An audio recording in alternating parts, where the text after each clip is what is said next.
सम्पूर्णलाई मेरो एकदमै न्यानो अभिवादन छ। म मानिकलाल, मेरो दियास मानिक 1 च्यानलमा यहाँहरूलाई हार्दिक स्वागत छ।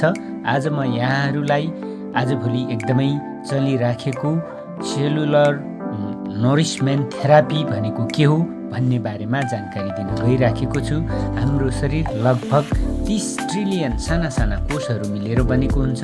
साना कोषहरू मिलेर हाम्रो शरीरमा तन्तुहरू बन्छ र तन्तु मिलेर हाम्रो शरीरमा अङ्ग बन्छ।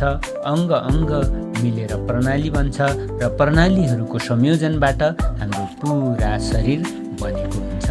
त्यसैले यदि हामीले हाम्रो कोषहरूलाई आवश्यक पर्ने जति पनि तत्त्वहरू छ त्यो सही र सन्तुलित तरिकाले पर्याप्त मात्रामा उपलब्ध गराउन सकेनौँ भने कोषहरूले सही तरिकाले काम गर्न सक्दैन, रोगी बन्छ, ड्यामेज हुन्छ।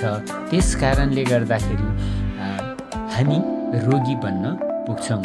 तर यदि हामीले ती कोषहरूलाई आवश्यक पर्ने सम्पूर्ण चिजहरू परिपूर्ति गर्न सक्यौँ भने हाम्रो कोषहरू सबल हुन्छन्, सही तरिकाले काम गर्छन् र शरीरलाई आवश्यक पर्ने विभिन्न प्रकारका रसायनहरू जस्तै हर्मोन भयो, इन्जाइम भयो, अनि त्यसपछि गएर विभिन्न प्रकारका रसहरू एकदमै सन्तुलित तरिकाले उत्पादन गर्छन् र सन्तुलित तरिकाले उत्पादन गर्नाले हाम्रो शरीरमा कुनै पनि किसिमको विकृति आउँदैन। हाम्रो शरीरमा हाम्रो एन्टिबडी बढ्छ अथवा हाम्रो रोग प्रतिरोधक क्षमता बढ्छ, जसको कारणले गर्दाखेरि हामी निरोगी हुन्छौँ।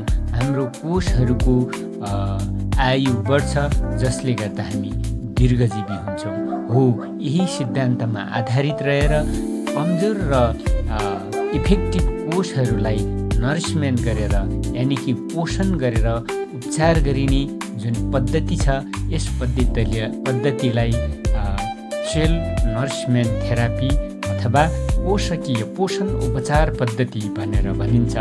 भारतका थुप्रै एकदमै प्रख्यात डाइरेक्ट सेलिङ कम्पनीहरूले यस पद्धतिको अवलम्बन गरिराखेका छन् र नेपालमा पनि यस पद्धतिको प्रयोग गरिँदै आएको देखिन्छ। यी डाइरेक्ट सेलिङ कम्पनीहरूले सेल नरिसमेन्ट थेरापीको सिद्धान्तमा आधारित आहार पूरक अथवा फुड सप्लिमेन्ट्स उत्पादन गरेका हुन्छन् र उनीहरूको दाबी के छ भने यदि यी फुड सप्लिमेन्टहरूको प्रयोग गरियो भनेपछि पुराना रोगहरू पनि सन्चो हुन्छ र हामी निरोगी हुन्छौँ, इम्युनिटी पावर एकदमै बुस्ट हुन्छ र हाम्रो आयु बढ्छ, उमेर घट्छ भन्ने दाबी समेत गरेका छन्।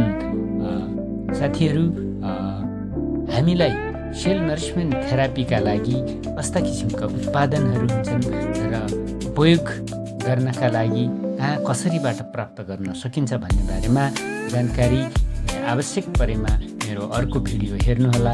भिडियो मन परेमा लाइक, कमेन्ट, सब्सक्राइब र सेयर गरिदिनुहोला भन्ने विनम्र अनुरोधका साथ बिदा हुन चाहन्छु। धन्यवाद।